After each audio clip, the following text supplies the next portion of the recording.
मुंबई में globe India awards night में बॉलीवुड सितारों ने बांध दिया समा। One of the main customer for all these guys, be it palm oil, need to maintain around those levels, and at the same time, sun oil, which has seen less crop this year in the southern region of Black Sea.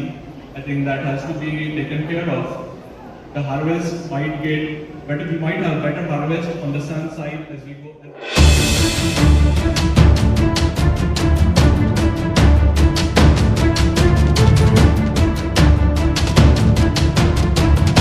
Ladies and gentlemen, I invite Mr. Neerav Desai. Thank you so very much for your input. A round of applause, ladies and gentlemen, please. And finally, ladies and round of applause for Mr. Sandeep Bajoria. I invite Sverre to business sessions for today to a close. And नमस्कार sir, क्या आप अपने बारे में कुछ हमें बताना चाहेंगे? जी, मेरा नाम जसविंदर राणा है और कंपनी का नाम केटेक oils and fats projects private limited. और हमारी कंपनी जो है ये रिफाइनिंग, एक्सट्रैक्शन और मार्जरिन में डील करते हैं। हमें अभी जॉइंट वेंचर मिला है जस्टनबर्ग सर्विसेज डेनमार्क से। तो इसमें हम जो है हमारी जो मशीनरीज है मार्जरिन और शॉर्टनिंग के लिए उसमें हम सप्लाई करेंगे। ओके, केटेक कितनी साल पुरानी कंपनी है सर, और आपका यहाँ पे किस तरीके का अनुभव रहा है ग्लोबल इंडिया में पार्टिसिपेशन करके?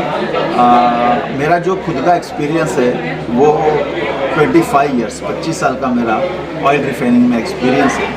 और जो कंपनी है केटेक ऑयल्स एंड फैट्स, ये हमने 2018 में शुरुआत की। तो यहाँ किस तरीके के आपके एक्सपीरियंस रहे, पार्टनरशिप हुई, बिजनेस क्या क्या अपॉर्चुनिटी जनरेट हुई, क्या उस बारे में कुछ बताना चाहेंगे? जी, हमारी जो जस्टनबर्ग सर्विसेज के साथ में हमारी जो कोलैबोरेशन है ये 2025 में हुई है। और बेसिकली हमारी जो ये कोलैबोरेशन है ये 5 कंट्रीज़ के लिए हमने की है। और इसमें जो है हम इंडिया में इनके पार्टनर हैं और टोटल 5 कंट्रीज़ में एशिया में हम इनके पार्टनर हैं। और ग्लोबल में जो है हमारा ये सेकेंड टाइम है जो हम यहाँ पे पार्टिसिपेट एज ए एग्जीबिटर कर रहे हैं। तो हमारा जो यहाँ पर एक्सपीरियंस है बहुत अच्छा एक्सपीरियंस रहा और काफ़ी लोगों से हमारी जो है बातचीत हुई है कंपनीज़ के साथ में, उनके साथ में हमारी टेक्नोलॉजी हम जो है इसके हमने शेयर की है उनके साथ में। एक बहुत ही एक अच्छा अनुभव रहा।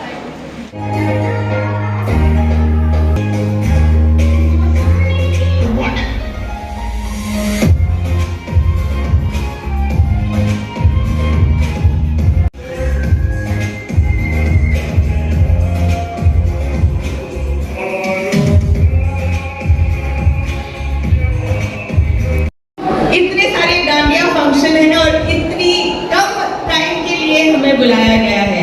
आई थिंक गवर्नमेंट को जरा टाइमिंग इंक्रीज करनी चाहिए ना, सबको मजा तो आ जाएगा।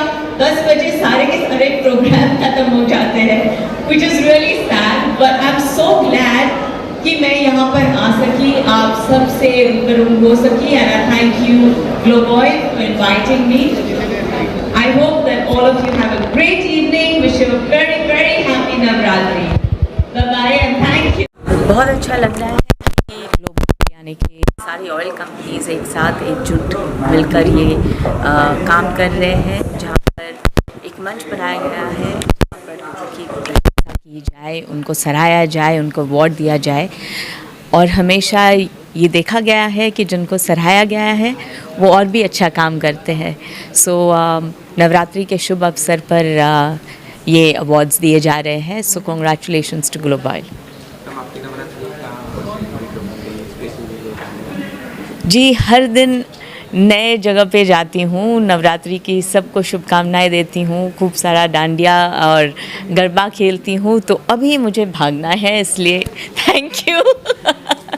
Alright, thank you so much. Guys, you guys just disappeared. What are you guys up to? We were really missing you, Simran. We were just waiting that you're going to call us on stage, but you're not calling us on stage.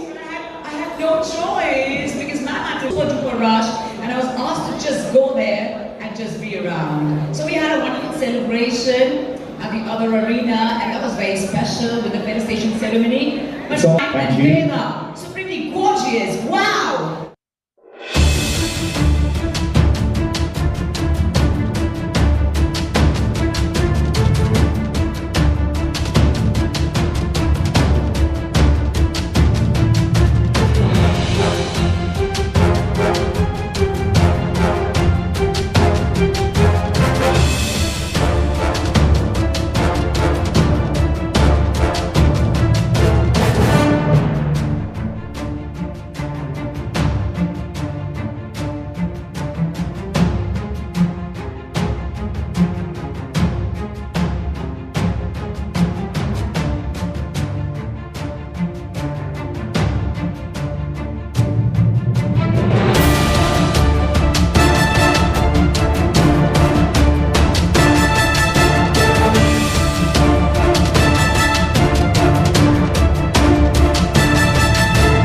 आज का performance मेरे लिए भी बड़ा important performance था, क्योंकि आज मैंने लिविंग लेजेंड अरिजीत सिंह जी को ट्रिब्यूट किया है।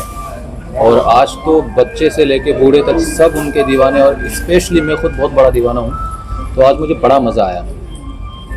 कैसा लगा आज बॉलीवुड और इंडस्ट्रीज एक ही मंच पे दोनों देखने को मिले यहाँ पे, और भी कई आर्टिस्ट आए थे, उनका परफॉर्मेंस चला, फैशन शो भी था। बिल्कुल, ये शोज़ मैं करते रहता हूँ, लेकिन आज का जो माहौल था आज बड़ा एकदम फ्यूज़न था, क्योंकि मैं ज़्यादातर सूफ़ी भी करता हूँ, और आज अरिजीत का बॉलीवुड था, बॉलीवुड स्टार्स भी आए काफ़ी। ये मेरा नेफ्यू है आफ्ताब, इसने मेरा साथ दिया। ये आफ्ताब जी क्या मैसेज देना चाहेंगे? बस यही कि अरिजीत सिंह को ट्रिब्यूट कर रहे हैं, और प्लस मैं मेरे मामा के साथ फरीद अहमद के साथ परफॉर्म कर रहा हूँ। ये मेरे लिए बहुत बड़ी बात है सबसे पहले, क्योंकि ये भी मेरे फेवरेट है और अरिजीत सिंह भी मेरा फेवरेट है। आज के ऑडियंस को क्या कहना चाहेंगे? सभी इंडस्ट्रीज सेक्टर से सभी लोग थे, उनकी फैमिलीज थी, तो इस मौके पर उनको क्या मैसेज है? आज का मैसेज यही है कि जिस तरीके से आज इन्होंने हमें अप्रिशिएट किया है, हमेशा हर आर्टिस्ट को अप्रिशिएट कीजिए, और म्यूज़िक को इसी तरीके से वर्ल्ड वाइड बढ़ाते रहिए। हमारा इंडियन म्यूज़िक जो है पूरी दुनिया में फेमस होना चाहिए।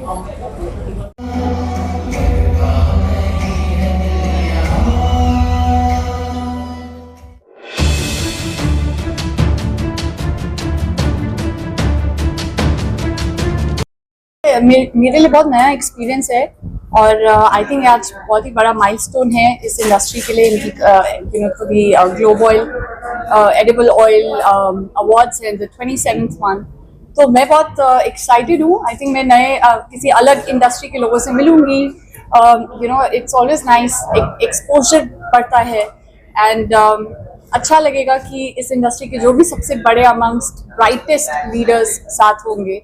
So it's a nice feeling. It's a good way to kind of expand your horizon and interact with people of different industries. कितना ने फैशन जगत को, बॉलीवुड को और इंडस्ट्रीज को एक मंच पे लाने का काम किया इस बार में? इसमें मेरा क्या कहना है? आई थिंक मैं बस बहुत ही ग्रेटफुल हूँ, मुझे अच्छा लग रहा है, और अभी अवार्ड नाइट स्टार्ट होगी, तो I am just looking forward to it.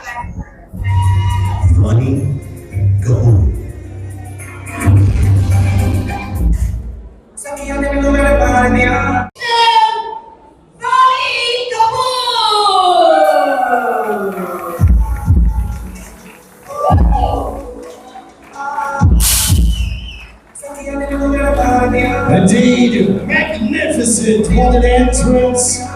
What a presence. Ladies and gentlemen, Wani Kapoor. Everyone make some noise. Really stunning, gorgeous, talented, जो बिल्कुल जिंदगी इस तरह जीती है जैसे winning hard with all her brilliant performances. Wani, at first, let me tell you, everyone wants to truly take a glance at you, including us. So may I please request you to step few steps ahead so that we have a pure jhalak of the behad khoobsurat, ladies and gentlemen. Wani, thank you, Wani. Globoy India welcomes you from all our heart, and of course, right from your first film, being a free bird, being a free spirit, and the sort of performances that you've given, you really won hearts across the world. So we want to congratulate you and thank you so much for joining us here. And Rohan, since Wani is here with us, what would you like to say?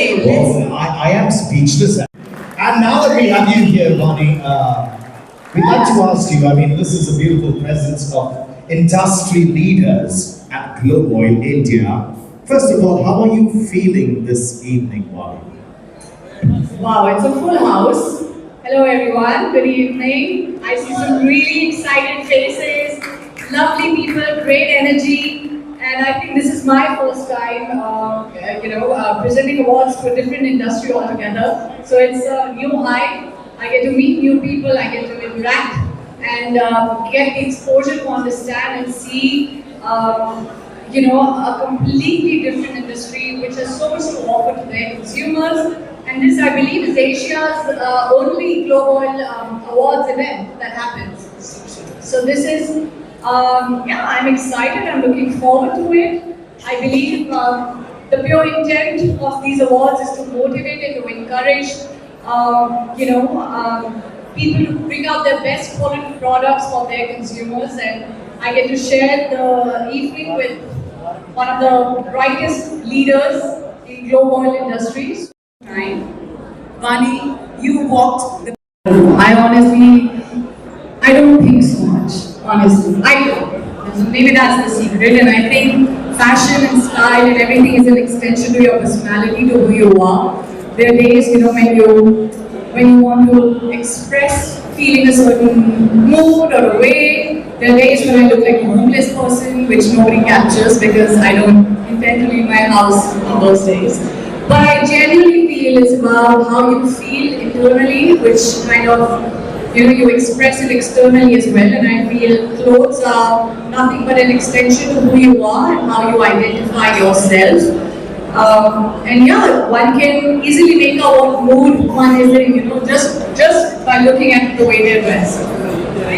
That's amazing, Bonnie. So you've done a vast repertoire of movies and different styles, but everybody's excited to know what's happening next. So what do we have on the cards, Bonnie? What's coming up next for all of us? If you could give us a sneak peek. Okay, so I can tell you what's already made, which is Sarkam Sampan. It's a film. Supremely sensational! Bonnie Kapoor! Thank you so much. Oh my goodness.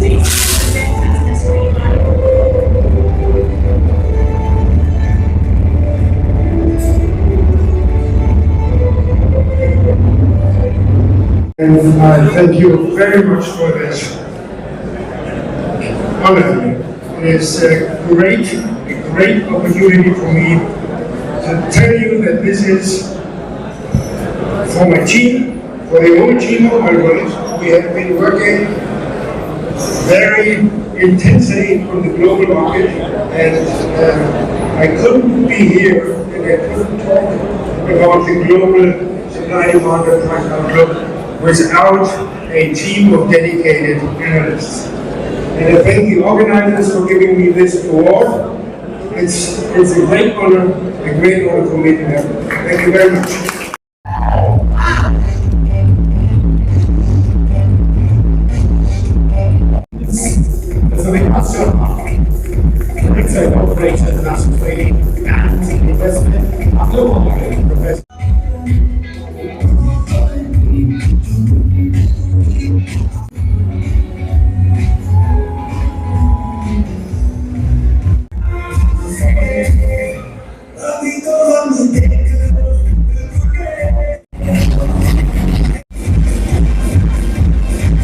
Message ये देना है कि दुनिया भर में जो vegetable oil बनाने वाले देश है, जो बेचने वाले देश है, जो खरीदी करने वाले देश है, इस सारे देश के प्रतिनिधि यहाँ पे आए हुए हैं और इस इंडस्ट्री से जुड़े हुए जो लोग हैं वो भी यहाँ पे आए हुए हैं और ये सारे लोगों का मंथन देखने के बाद मुझे एक चीज समझ में आ रही है कि महाराष्ट्र में वेजिटेबल ऑयल में सोयाबीन है, तो सोयाबीन की परिस्थिति बहुत कठिन है। उसी तरीके से कहीं पाम ऑयल है, कहीं ये है अपने सनफ्लावर है और सारे के सारे ये जो ऑयल सीड के जो क्रॉप है इसमें कहीं ना कहीं ग्लोबल वार्मिंग का असर दिखना शुरू हुआ है। अब इस पे जो चर्चा चली है, इसका रेट क्या होगा, कैसा सप्लाई होगा, ये सारी चीज़ों पे जो चर्चा हो रही है, तो हमको भी ना दुनिया के सारे लोगों में बैठकर एक बात सीखने को मिल रही है और लेकिन हमारे भी कुछ मन में सवाल है, वो भी हम इनके सामने रखेंगे। और एक तो बात सही है कि इस तरीके का पूरी दुनिया का एक प्लेटफॉर्म रहना चाहिए क्रॉप का, तो ऑयल सीड का ये क्रॉप पूरी दुनिया के लोग एक मंच पे आए हुए हैं, ये बहुत अच्छा प्रयोग है और ऐसे होना चाहिए हर क्रॉप का। सर, महाराष्ट्र सरकार द्वारा बाम्बू लागवड़ की बहुत अच्छी मुहिम चलाई जा रही है, जो पर्यावरण के अनुकूल बरसात नहीं हो पा रही है, आगे पीछे मानसून है, काफी नुकसान भी हो रहा है, उसको लेकर के क्या सही? देखिए, अब दुनिया में 6 खंड है, 6 के 6 खंड अगर हम देखेंगे हमारे नजर से तो यूरोप में 41 डिग्री टेम्परेचर है, जहाँ पे माइनस होता है वहाँ पे 41 है। हमारे पास भैंसें मार्च में पानी देखने में जैसा पानी में जाके बैठती है, वैसा यूरोप में जहाँ भी पानी देखा वहाँ पे लोग जाके बैठ रहे हैं। ऐसी कंडीशन कभी भी आई नहीं थी, नंबर 1। नंबर 2, कनाडा में अभी आग लगी। कैसे आग लगी? 18 लाख हेक्टर जंगल 11 किलोमीटर 24 घंटे में जल गया। सैन फ्रांसिस्को में 2 लाख घर 15 दिन में जल गए।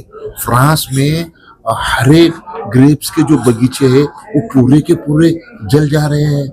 और अब हम भारत में अगर देखेंगे तो उत्तराखंड, जम्मू कश्मीर, पंजाब, हरियाणा अगर आप देखोगे ना तो आप भी सो नहीं सकोगे। 30 सेकंड में ये गांव बह के जाता है क्या? अगर कैमरा और तुम्हारे जैसे पत्रकार नहीं होते तो आधे मिनट में उत्तराकाशी का ये गांव पूरे का पूरा बह गया। तुम नहीं देखे, अगर ये हम नहीं देखते हुए अगर बोलते तो पागल ही बोलते थे लोग। अभी हमने देखा कि पंजाब में 1900 गांव 1 सप्ताह पानी में रहते। ये जो देख रहे हैं ना अपन, तो ये जो है ना, ये इसका कारण क्या है? इसका कारण आईपीसीसी ने बताया है। कौन IPCC? Inter governmental panel on climate change नाम की एक संस्था है जो 1988 से 198 देशों को लेके 1100 साइंटिस्ट इसमें काम कर रहे हैं। ये सारे साइंटिस्ट ने 2015 में बताया था कि 2030 के बाद 100 दिन में आने वाली बारिश 52 आवर्स में आके जाएगी। अब 100 दिन की बारिश 52 आवर्स में आके जाएगी, ऐसा जिस दिन कहा था तब कुछ लोगों ने बोला था ये हमको डरा रहे हैं। लेकिन इस साल हमने देखा कि 2.5 साल की बारिश 1 दिन में हो गई।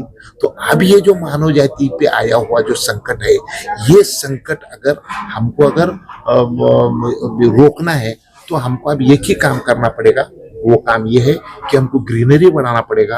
और ग्रीनरी बढ़ाने के लिए फास्टेस्ट ग्रोथ अगर कोई है क्या वनस्पति है, उसका नाम बांस है। इसलिए हम बांस के पीछे दुनिया में 24 घंटे में 3 फीट बढ़ने वाला दूसरा कोई वैरायटी नहीं है, उसका नाम बांस है, नंबर 1। नंबर 2, फॉसल फ्यूल जलाना हमको बंद करना पड़ेगा। और फॉसल फ्यूल जलाना बंद करना बोले तो क्या है? कोयला, डीजल और पेट्रोल, ये तीनों भी चीज हम अगर जलाना बंद करेंगे तो तुम्हारे मेरे बच्चे बचेंगे। तो फिर अब ये फॉसल फ्यूल बंद करके इसको पर्याय क्या है?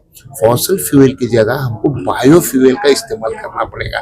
बायोफ्यूल के बारे में हमारे प्राइम मिनिस्टर नरेंद्र मोदी जी कहते हैं कि मेरा किसान अब तक अन्नदाता था, अब मेरा किसान ऊर्जादाता बन रहा है।